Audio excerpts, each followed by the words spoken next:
This is San Francisco International Airport. With over $5 billion of recent investment, it's trying to redefine what it means to travel through one of America's busiest airports. But why is SFO, known for handling tens of millions of passengers a year, making such a significant play for the future? Today, we explore the new developments, where all the money is coming from, and what these changes could mean for the future of airport designs all across the country.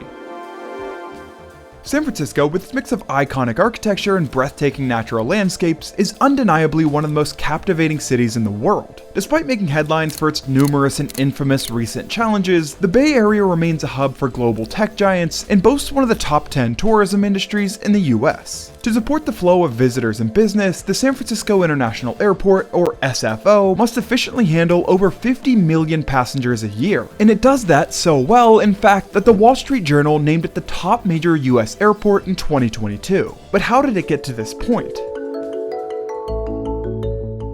SFO, originally Mills Field when it opened in 1927, became San Francisco Municipal Airport 4 years later. Over nearly a century, it witnessed pivotal moments in history, from World War II to the rise of international travel and the dawn of the jet age. Today, SFO's international terminal consists of the A and G gates. Terminal 1, with its recent $2.5 billion upgrade, has the B gates. Terminal 2 features the C and D gates, and Terminal 3, with its own future multi-billion-dollar upgrade, houses the E and F gates. While the international terminal, as well as Terminals 1 and 2, serve multiple carriers, Terminal 3 is primarily dedicated to United Airlines. The airfield features 2 runways over 7,500 feet and 2 exceeding 11,000 feet. In typical operations, the shorter runways handle domestic flights, while the longer ones are reserved for international. SFO's busiest domestic route in 2023 was to Los Angeles, carrying over 1.3 million passengers, followed by New York JFK at nearly 1 million. Internationally, Taipei took the top spot with over 1.2 million passengers, which is a nearly 10% increase year over year, while London Heathrow and Vancouver rounded out the top 3. United Airlines dominated the airport's operations, capturing 47% of the market share. In 2023, SFO experienced a significant jump in traffic to 50.2 million passengers. With 2024 and 2025 poised to break records in terms of passenger travel, SFO is focused on preparing for the surge. The airport very recently finished up a massive upgrade to Terminal 1. Some of what was included was a new north check-in lobby for Alaska and Delta, automated bag drop technology, and a mezzanine-level security checkpoint with automated screening lanes that are apparently reducing wait times by as much as 30%. The upgrades also included 2 new gates, expanded baggage claim, automated exit lanes, new lounges, and upcoming shopping and dining options. But perhaps the most important part of the upgrade is the addition of a walkway that connected Terminal 1 to Terminal 2, meaning when you get through security, you can access any gate across the entire airport. The Terminal 1 upgrade came with a hefty price tag of $2.5 billion, and we'll dive into the details of that cost and how it's being funded in the next section. Shifting the focus to Terminal 3, the upgrade is set to cost an additional $2.6 billion. Originally planned for 2020, the pandemic pushed things back to August 2024 when work officially commenced. The upgrade will overhaul the 650,000 square foot western half of Terminal 3, introducing an expanded security checkpoint and enhanced passenger amenities. It'll also add 200,000 square feet of space, enabling an expansion of food and retail concessions. The terminal's facade and entrance area will also undergo a complete revitalization. One of the biggest challenges of building in the Bay Area is the risk of earthquakes. Since much of the airport was constructed decades ago, the seismic standards at the time were not nearly as stringent as they are today. When the Loma Prieta earthquake hit in 1989, San Francisco endured significant damage, but fortunately for SFO, the airport only experienced minor damage to the runway. While the airport was closed for the day, the event highlighted the potential for severe damage in the event of a similar quake. To address this concern, the Terminal 3 upgrade will include significant seismic improvements.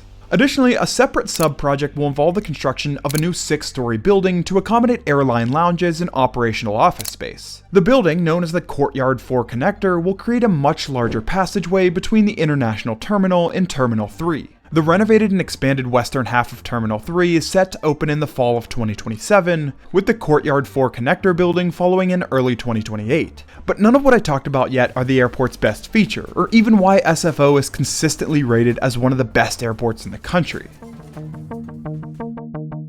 SFO is indirectly competing with other major West Coast airports like Seattle-Tacoma and LAX, all vying for a larger share of international and domestic travelers. While Seattle-Tacoma and SFO are nearly identical with around 50 million annual passengers, LAX sees nearly 75 million, or about 50% more. Geographically, Los Angeles has an advantage, being closer to destinations like Mexico and Hawaii, while Seattle is positioned for more convenient routes to Canada and Alaska. With this being said, SFO has to be able to differentiate itself in another method, and this is focusing on the traveler's experience. The primary reason that SFO is so highly regarded, according to review data, is its commitment to creating a quieter environment. From its Fly Quiet program, which rewards carriers for reducing airplane noise, to its interior design, featuring sound-reducing insulation and minimal announcements over the intercom, SFO has cultivated an airport experience that is widely considered to be pleasant. And with over $5 billion of investment with the two terminal projects, it's pretty clear that the airport is making a play at significantly increasing domestic traffic. SFO will be offering more frequent flights to some of its most popular destinations, potentially taking away a small amount of traffic from neighboring airports while increasing their own. But the traveler experience isn't the only factor in winning over competition.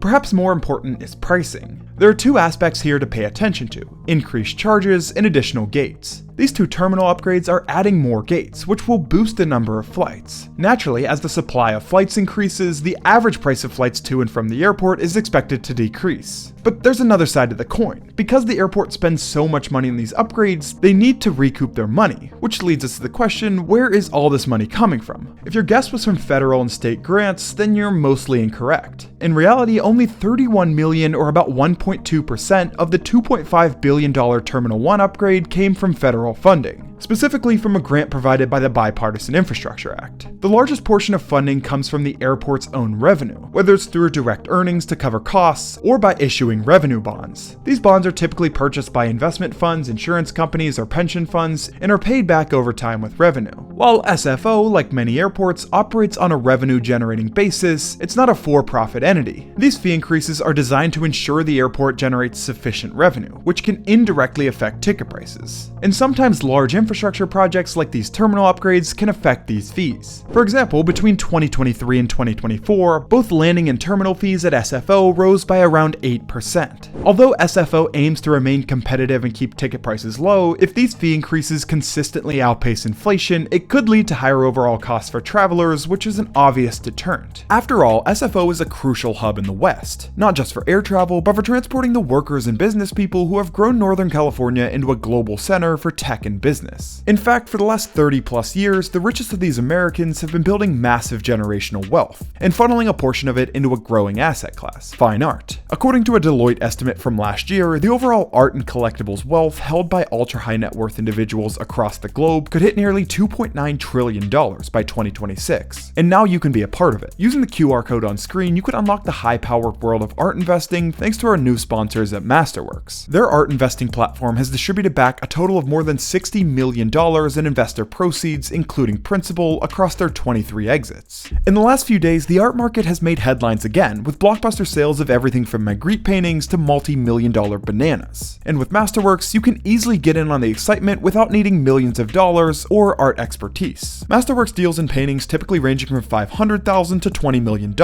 with over 900,000 users signed up to date. You can get priority access to Masterworks today using the QR code on screen, my special link in the description, or at masterworks.art/buildcore. With that being said, thank you, and I'll see you next time.